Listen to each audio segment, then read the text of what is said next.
The shop floor is already taken by AGVs, logistics aisles, and work in process. There's no meter of free ground for a travel rail. But the robot still can't reach. What now? The fix is to move the seventh axis overhead, a sky rail.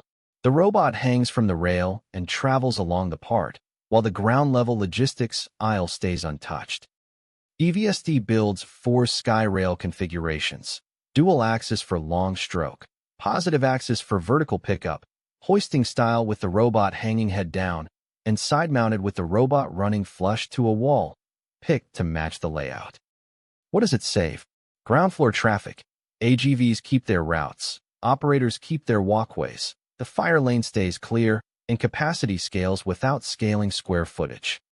Typical use case: automotive body shop welding. Ground stays for AGVs ferrying frames, while the robot hangs from the sky rail to weld the top side of the body. Multi-robot 3C assembly fits 2.